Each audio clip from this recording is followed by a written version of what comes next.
3 different organizations were studied to get different perspectives on PTI implementation. Our first example is field packing of zucchini. Product is picked, washed, and packed in the field. Data captured includes commodity, variety, field location, crew, and truck number. The label may be printed in the field and applied directly to the case.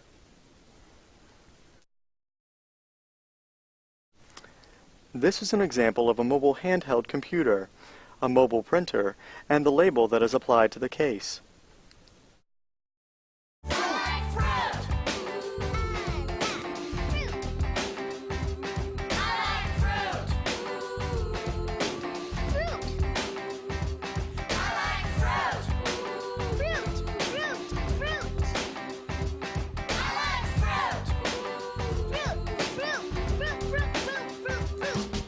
Some people like to eat linguine and seaweed. I like to eat apples and bananas and kiwis. Yep, I'm even eating the skin. Got blueberry seeds in my teeth when I grin. I eat grapes, whether purple or red or green. So I'm the most in shape person you've ever seen. Keep the doctor at bay with an apple a day. Even brought one for my teacher, but I ate it on the way. Whoops. If Dad take me to the store, I'ma tell him what's better than a portobello is a watermelon. What's better than a can of Coke's a cantaloupe. Without a pear, strawberry, or cherry, I can't cope. I could eat apricots till 8 o'clock. I take a walk and I eat the whole raisin box. I know potatoes can shoot and beans make you toot. But for my loot, give me the fruit. Hey! I like fruit.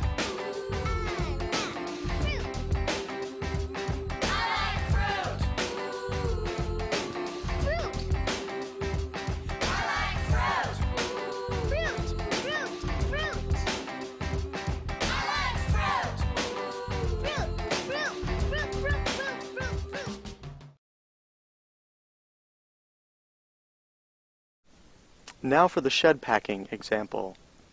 Cantaloupe is received from the field location, and crew and truck number are communicated at receiving. The commodity, variety, date, and shed number are also established by the receiving clerk. After the cantaloupe is washed and dried, an automated item labeler applies a PLU sticker that may contain a data bar, the brand, and country of origin. While all cantaloupes share a common PLU number, they are sorted by size or count, also known as grading. In this example, a 110 count case label is being printed with a harvest date encoded into the lot code. The label printer in the packing shed is a high-speed thermal transfer printer which generates the label above. Our third example is a potato repacking operation. Bulk product is received at the repack facility. Information is linked by purchase order, including vendor, receiving location, truck, shipment ID, and receiving date. If the vendor has not already barcoded the pallet, an internal traceability label is generated with a unique pallet ID and is linked to the purchase order. In the future, the pallet ID would be the SSCC number. Each pallet of potatoes is put away by simply scanning the put away location and the pallet ID within the warehouse. When a customer order is received for consumer packed potatoes, a work order is generated and scanned along with the pick location and pallet ID. This links the finished product to the raw product. Individual baking potatoes are cleaned, packed, and identified with a UPC code that can be scanned at retail. The barcode, brand, country of origin, and nutrition information is pre-printed on the shrink wrap label. In the future, these labels may carry G10 and lot number embedded within a GS1 data bar. Other retail-ready packing includes the 10-pound bag with UPC barcode, including lot code printed on the plastic quick lock, which holds the bag together at the top. When the 10-pound retail bags are ready for shipment, they are stacked on a pallet. The pallet label includes the product G10 and lot information, plus the pallet ID, or SSCC, which is linked to the shipment ID. This completes the traceability link from shipment to supplier. Our fourth example is receiving and shipping pre-labeled cases of organic produce from various growers.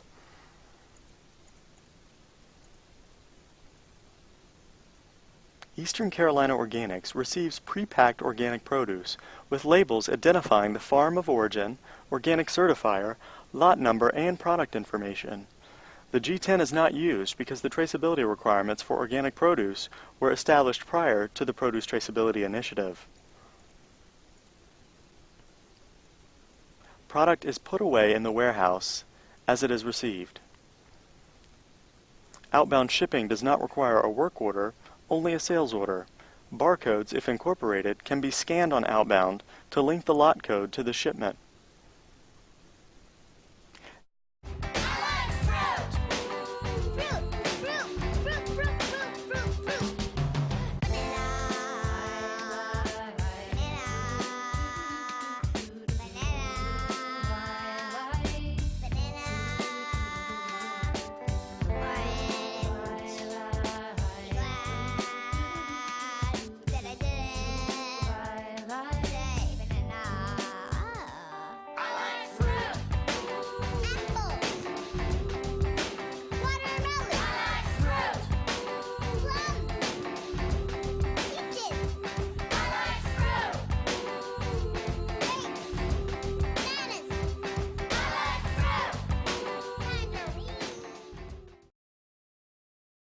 Now we will discuss the key challenges we discovered as part of this pilot project.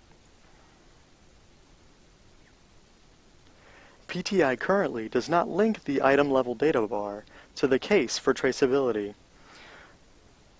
Location assignment using the GS1 global location number is also not discussed.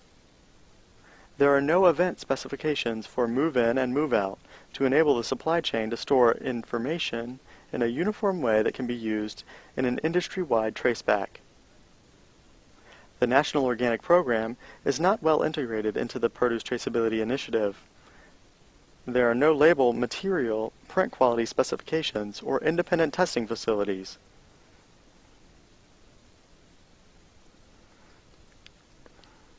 The PTI standard has no third-party traceability testing or audit component.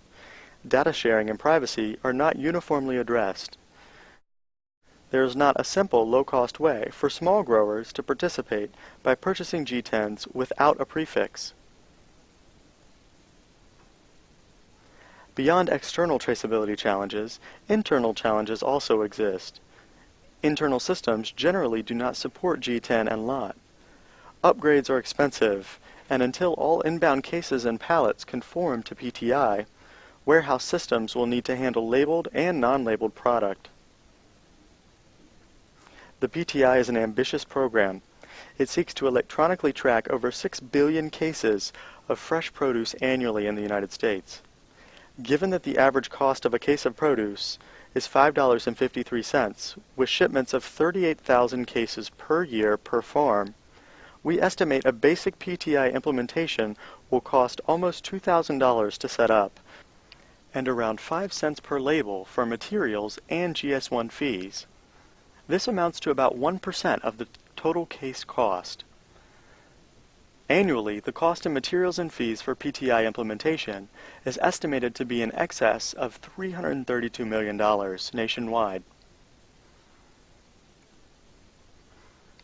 We would like to thank the many pilot participants and contributors to this research effort, and our project sponsor, the USDA Rural Development Fund. For further information, please contact Diane Ducharme at NC Market Ready.